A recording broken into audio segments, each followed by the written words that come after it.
I started to get heavily into environmentalism, and I realized how I had never heard any of this stuff before. Like Mm, everything that I was learning and being taught was so refreshing, but so new, like unheard of. Because, I'm from South Florida and moving to Port St. Lucie, which at the time was primarily really country. Um, I had never heard of these things before. So mm-hmm. when I started to learn about it, I was like, we need to have something like this at school, like teaching kids. And so I started a gardening club, even though I myself knew nothing. I just started Mm. it from there. Our potential, it's exponential. Hey, what's up, guys? We're back with another podcast. I'm here with my friend Christina Medina. Yes. Christina, thank you for being here. She's amazing. She really does what we do, and she brings it to the classroom. So she helps the kids with gardening, and we're going to get into it today. Christina, thank you for being here. Yeah, I'm happy to be here. Heck yeah. So tell us about Nourished From Nature and what you guys do. Okay. So, yeah, I'm Christina Medina. I started a nonprofit called Nourished From Nature. I started when I was 17, but we just became a 501c3 this year. So I've been doing Congrats. this for about 5 years now. But what we really do is we promote food security, food sovereignty, and food justice. And we do this primarily through education and arts. So sometimes that looks like us working in schools, but also that could be us just building a garden in someone's home, going to any type of community center and teaching. But yeah, right now we are really focusing on students and working in schools. Very cool. Hmm. Yeah, so you started this 5 years ago, you said. Yes, when I was You 17. you were in high school. Hmm. Amazing. Tell us about that. What made you want to start it? Well, really, it started primarily through just the thought of creating something, because when everyone is getting towards the end of their high school career, you want to look good for colleges and you want to try new things. And I was, that's when the environmentalism movement was becoming like a large thing. So I started to get really into that. And Captain Planet, who is like a public speaker, Garrett Stewart is his actual name. Yeah, I know. I've seen him online. You know him? Okay. Yeah. Yeah, he came to my school and he spoke. And so I really liked what he was talking about. And I reached out to him and I interned with him. And I started to get heavily into environmentalism. And I realized how I had never heard any of this stuff before. Like Mm, everything that I was learning and being taught was so refreshing, but so new, like unheard of. Because, I'm from South Florida and moving to Port St. Lucie, which at the time was primarily really country. Um, I had never heard of these things before. So mm-hmm. when I started to learn about it, I was like, we need to have something like this at school, like teaching kids. And so I started a gardening club, even though I myself knew nothing. I just started Mm, it from there. amazing. Yeah. So when Nourished from Nature first started, it was primarily environmental. We were doing street cleanups and all of that related things until I focused on food. Amazing. I Hmm. love to hear it. So Garrett, yeah, I've just messaged him online a couple of times, but we don't know each other. But he inspired you at that school talk and like opened your eyes on having to like save the planet and like our effects and on the planet. Yeah, we went, Wow. there's a company, I forgot the name, but when you buy a t-shirt, they go and plant mangroves and do Oh, mangrove. Mang. Yeah, Maine. Yeah, yeah, yeah. Yeah, they do restoration projects. So I went out to one of their projects and I was planting Nice. with them. And I was like, I really like this. Uh-huh. So, yeah, It's that's what. fun when a big mob of people plant a bunch of plants together. Yes, and it's so much easier. Yeah, it is. Many hands makes light work, Right. they say. Hmm. Yeah, but okay, cool. So you started the gardening club and you just became a nonprofit. What made you want to do that? So I really liked community service. I really loved volunteering, and I didn't know it was a career.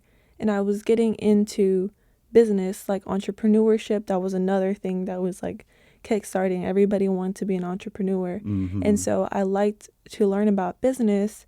And as I mentioned, I was approaching my senior year.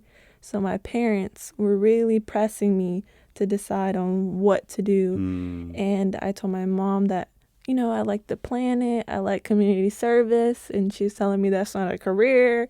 So I had to do a lot of research to figure out how it was possible to do what I want to do. And then Mm. I stumbled upon nonprofit work. And Cool. then I started like a nonprofit. I registered as a nonprofit. Um, and I just started. I just Yeah. got out there. Yeah. I love it. So you wanted to, so it was basically you wanted to solve that problem of, wait, I have to go like find a career or something. Your parents were putting pressure on you Right. to like, hey, you got to shift gears. You said you still wanted to make it happen. You kind of had to find a way. Right. And that was nonprofit. Right. Like, So cool. I mean, I understand most parents want their kids to have like a stable career. I can't say Mm-hmm. that my career is going and cleaning up the street, you know? Yeah, of course. So nonprofit work made that a reality. Like you can get paid for helping people. That's And so, right. yeah. Through donations and through being out in the community Right. and making it a real thing. Right. Yeah, cool. So what's your mission? So our mission is to promote food security, food sovereignty, food justice to marginalized groups through community-led food systems, education, and arts. Amazing. Yeah, it's long, but we chose every word Mm, intentionally. I love it. It's super aligned with urban abundance and what we do. Right. I love that. So now you're bringing us in to hopefully help too with some of the projects, right? Down here, some of the schools like Yes. Urban Youth Impact. That's cool. How do you get in touch with a lot of these schools and organizations? So cool. Harassing them. So really, That's emailing them and stuff. yeah, and just really you meet people out in the community and they hear about what you do, and so they want, everybody gets inspired by the work that you do, and usually they want to help you, and so it's really easy. You're so right. Yeah. I love that. Yeah, it's just about people knowing what you're doing, what's going on. Right. Yeah, yeah, yeah. So it's not as hard as people make Cool, it out yeah. to be. Yeah. I love that. And your mission's so great. It's hard to not want to help out with that. you Right. know? Sometimes so- it's hard to understand, Food- but Mm. once you get in the work, then you kind of understand what food sovereignty, food justice, and all those things mean. Have you had any like kids or anybody that you've worked with who have really like you've touched them with gardening or like they really took it on and loved it? Like anything like that? Like what are the benefits you've seen in the work you've done?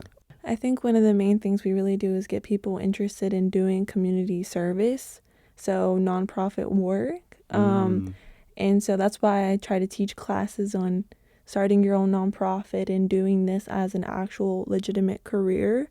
But in terms of gardening, through our cooking classes, kids are now trying to cook at home and cooking with vegetables and consuming more fruits they never have eaten before. We have people who are still running our gardening club because that, had to continue on. There's just so many ways because food isn't everything. So it transforms lives, just teaching how to grow your own food and being independent and eating healthier and teaching other people. And so it's really across the board changing. I love it. Yeah, it all ties in, right? Mm-hmm. And food's a part of so much of what we do. Everything. Yeah. All these kids eat. Mm-hmm. Yeah. Everything. Yeah. So that's so great. So what's next for you guys? It's kind of secret, but we're just gonna keep building up our programs. We just expanded to Palm Beach, so we want to, meet people, create ties here, because we're pretty established in Port St. Lucie in Martin County. But yeah, we just expanded here, so that's the goal. Cool. To keep expanding. Yeah, I love it. Yeah, spread the good word. Yes. Cool. So and you mentioned it's a lot of, it's not just like the food and like these kids being able to like be more independent, eat better, all those things. But it's also like the community service aspect of it, you're saying? Right. I do that truly independently, Mm-hmm. just because I am there working with the kids, and that's always what they ask is like, if you're a nonprofit, how do you make money? Like, how do you do Mm-hmm. this? I like doing this. How do you do it? Mm-hmm. And so that education kind of comes just naturally depending Cool. on the situation. Right on. Yeah, through because you've had so much experience with like starting the nonprofit and going through it. Right. And I So feel cool. like if someone would have told me when I was like 8 or 9 that I could create a nonprofit and help people for a living, I'd probably do that because most kids Mm. are really innocent, you know? And so we would Mm. have a lot of community service projects, nonprofits, you know, even people who work in police service or firefighters, that's community service as well. Mm. So you would have a lot 100%. more people in there if you knew about it when you were younger. Yeah, Yeah. it's so true. Yeah, like that's what I loved about touring that place we went to, Urban Youth Impact.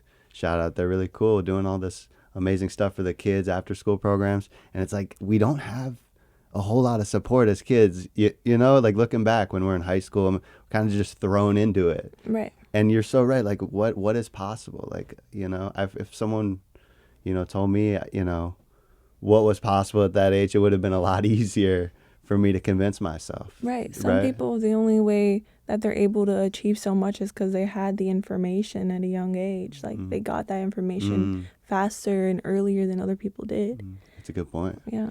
Yeah. Knowledge is key. Mm-hmm. Yeah. 100%. Yeah. But also action, Mm-hmm. right? And care. You have to care about what you're doing. Mm-hmm. It's so true. It's honestly work with care and work with like it's night and day, you know, like work with like no passion and where it's just kind of like work, right? Right. It's night and day, the difference of like Yeah. Even when you outcomes. wake up in the morning, you're like happy to go to work. Yeah, 100. But when you work without passion, it's just like, oh, can't wait to quit. Yeah, no, yeah, because I've been there, yeah. But yeah, no, such a blessing, right? Mm-hmm. So yeah, I'm really excited to work with these kids too. I've done a couple, you know, I've done classes with kids before and stuff. But what do you like to work with them like and do the classes too? Because that's Yes, I do. But you know, as we grow, I have to kind of focus on other things. So I'm happy to bring in people like you to kind of fill my shoes. cool. Because I don't want to limit the growth of my organization. You know, just by being on top of everything, I have to delegate and I have to It's true. hand over even the fun parts to other people so that way we can continue to grow and do what we do. I love that. Yeah, yeah. Delegation is key, Yes, right? it's hard, It is hard. but it's important. That's so cool.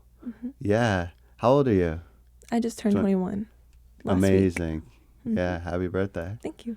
Yeah. And you just had that celebration for your nonprofit. That was so cool. Yes. So amazing. Yeah. So talk more about that with what you're looking to focus on. You know, you're bringing in some specialists to help you with, you know, with all these projects. What are you looking to like? What's your part, right, to the puzzle, piece to the puzzle? So I think Nourished From Nature as a whole could really act as a facilitator and like the hub of the network. So I'm trying to bring in a variety of people, a variety of businesses that offer services that when you put them together, they are a masterpiece.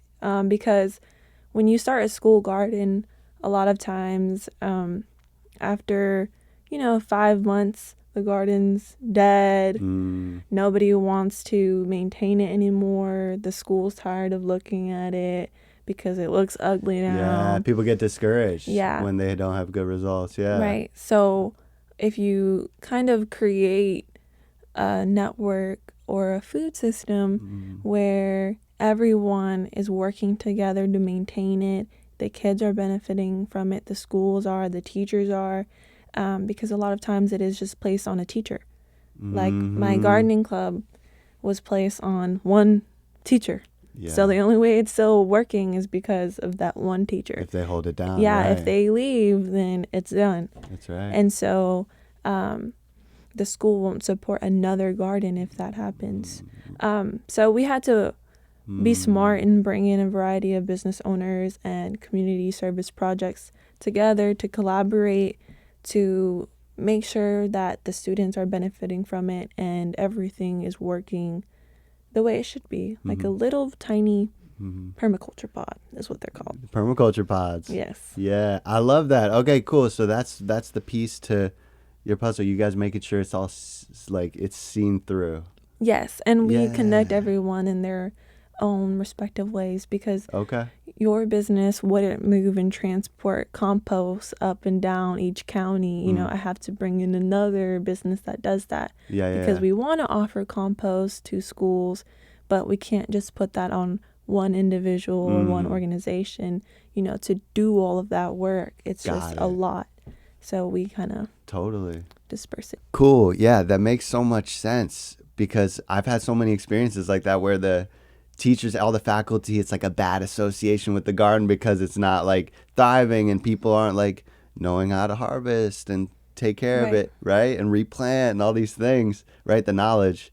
So it is so important to have those pieces in place so people have success, right? Yes, and we have to kind of think like the schools would think. So who's going to pick up all the rotten food and all the dead plants? What happens if pests get in? We have to think like them so that way we can create a plan that works for the school. Because, you know, schools don't have money like that to be spending and then wasting on something that isn't fruitful. Agreed, So, yeah. You're smart. That's how you're supposed to think. Yep. Yeah, what does your customer want? How do they think? And your customer are schools, right? In a way, right? That's who you're helping, servicing. So beautiful. Yeah, so they want it to be, right, easy and seamless and beautiful and productive and all these things that we set out to do. Let's make it happen, right? Because it can have a great association. I think about that. Yes. If it's set up right, yeah, it can go on for years and years and years. It could be it could be like the thing for the school, right? It could be like, right? So I've had that happen. Like this one of our gardens, it's like everybody loves the garden, you know? And it wasn't just me, it's all these other people. We didn't even initially build the garden, but we're helping them this season. And the kids love it. It's like they all are in on the garden bed pulling sweet potatoes. And that's how it should be, you know? Like, this is fun. I think it comes naturally because and when we're in schools, we have to sit down at a desk, you know, like 8 hours out of the day. But when we can go and dig in dirt and mess around and, you know, have more fun, kids, that's naturally what we want to do. So I think it works well, Yeah, it's a huge balancer because we are just in class or on laptops and iPads and all these things. The fluorescent lights. I talk about those all the time. Those are the worst lights. In the classrooms. Yes. Totally. Terrible. And you're like me, we're in this studio. We probably want to be outside doing these things. We're just talking about it now. But yeah, we got to meet people where they're at, right? All these schools and So like thankfully for us, we get to work with a variety of schools. Like we can work with a traditional school, charter school, schools like Urban Youth Impact that are started out as after school but are adding on an actual school. So we have that flexibility, thankfully. Very cool. Yeah. Yeah, and there are a bunch of alternative type schools, right? That would really thrive from this. Right. Micro school. There's so many schools. There's just so much. Homeschool groups. Yeah. Totally. So, Christina, you are vegan. You're plant-based. Right. How long have you been plant-based? And if you want to talk about it, and why? Like, I know a lot of people have different reasons for it. Yeah, so I became vegan around the same time I started my nonprofit. That's what got me into food work. But then I became plant-based about 2 years ago, and I'm no longer technically vegan because I consume honey because I beekeep. So got it, and that's different. That's what plant-based is. Right. Okay. Which I kind of like more just because everything associated with being vegan and what people assume a vegan is and looks like, I really don't want to be connected with. So I like Mm. plant-based just because that term makes the most sense. I mean, Okay. plant-based, plant-centered, like when people hear it, they kind of get a general understanding for it. But yeah, I became vegan, plant-based around the age of 15, 16, 17. But I didn't really commit until I started working and I could buy my own food. My parents were not going to buy me vegan food. So They are not vegan. yeah, no. Yeah. So when I started working and I could buy my own groceries, that's when I fully transitioned, and I did it for the animals, for the planet, for my health, for everything you can think of. Okay. I still Cool. do it for all of those things, Yes. but really for my health overall.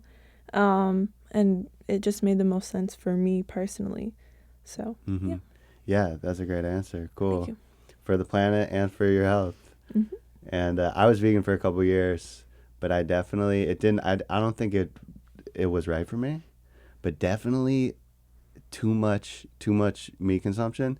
It doesn't feel right. Like you know what I mean? Right. It is way like I try to stay closer to the plants and the juices and stuff. I feel so good on. Yeah, I always tell people, because obviously I don't care what other people eat. Cause you cool. Cause you That's cool. yeah, that's their choice. I just encourage people to have more fruits and vegetables and drink more water. And that's Mm. all I really can do. I feel like that's a lot more effective than, Mm. just Berating them. yes. Yeah, I hear Yeah. you. I know, yeah, because a lot of people we want to tell everybody about our beliefs and all these things and what's right. But sometimes it's hard. You can't change other people too, Right. And it doesn't right? work for everyone. Yeah, Um, yeah, yeah. and it It's really true. It's not the one size fits all. Yeah, and I want to encourage people just to, grow their own food and Mm, do their own thing, even if that is having a farm that has cattle, like I just want mm, people to be in charge of where their food comes from. It doesn't have to be just all plant-based mm. and, Cool. I yeah. think so too. Yeah, but yeah, that's the key, right? Being like getting really well sourced, dairy or whatever you wanna. Right. Yeah, yeah, and grow yourself. Yeah. That's because the the big corporations aren't gonna give us a quality product, filled with Yeah. nutrients and Right. Just, what we just be need. in charge of your own health Yeah. is really what I want people to do. Be in charge of your own health. Hmm. That's a beautiful message. Thank you. And yeah, you got it. And but yeah, so many kids. I'm thinking about like a lot of the kids who we work with, like in a lot of these schools, they don't have access to, like you said, knowledge, but also this food. It's like there's no good quality food. Right, and even just our views on food. Like when I was a kid, I Mm. thought good food was zebra cakes and Swiss rolls and pizza.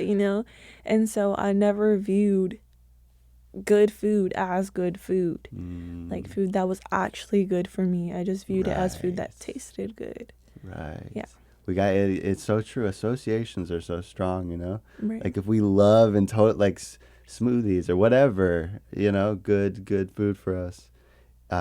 Yeah, like that's got to be where it's at. And Making that cool. I think a lot of it is how we're also, brought up in the areas we do grow up in, but also in the media that we see. I mean, in all like kid films, Mm. when a child eats broccoli, they're like, this is gross, this is disgusting. Mm. So watching that as a child, you're like, Mm. broccoli's gross, For sure. So, Reinforced. right, Big time. right. Yeah. So how do we do that? How do we change the culture? Make it cool. I think it's really just slowly introducing different foods. I mean, every culture eats different foods that are healthy, and it's Mm. just Right. to that culture. But I really think it's like as soon as you start growing your own food and raising your own animals, you want to consume it. You want to eat that cilantro you just grew because you grew it. So I think just encouraging people to kind of get back to the land and get more involved with their food production, that would definitely change it. And kids, you know, starting them young, providing that education young. Because if you give a baby the nastiest green smoothie you could think of, all the way up to their adulthood, they're going to think it's so good. So it's really just starting early and young. Wow, that's so true. Yeah, we crave the things that we eat more and more. Like, right? When I started eating my garden salad every day, like during season, like I really, like that's what I want to eat, you know? Right. But it's about slowly introducing. When on my first farm, I did not feel that way, you know? It's like, wow, this was, you know, it's still amazing. But like my body wasn't ready for it. Like, right. And I think your taste buds changed because before I became vegan, I did not eat any vegetables really. Like I ate your typical corn, carrots, occasionally celery if it came with my chicken wings, you know.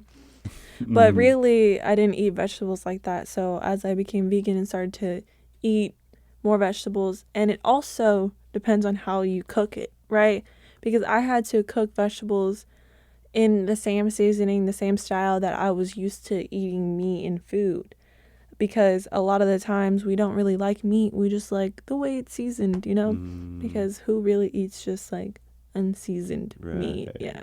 You need adobo. Yeah, exactly. So as I started to, you know, season food in the way that I was used to eating food, then it just became more natural for me. Cool, totally. How you cook it and stuff. Right. Yeah. Cool. I love that's where it went, you know. grow more of your own stuff, Yes. you know, get back to the land, like take control of your health. Right. I love it. Yeah.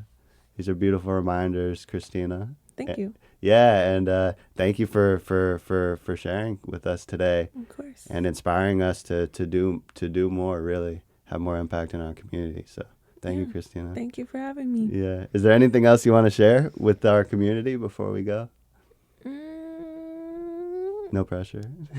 I'm feeling pressured. You don't have to, but, you know. Visit us online at nourishedfromnature.org. Great call.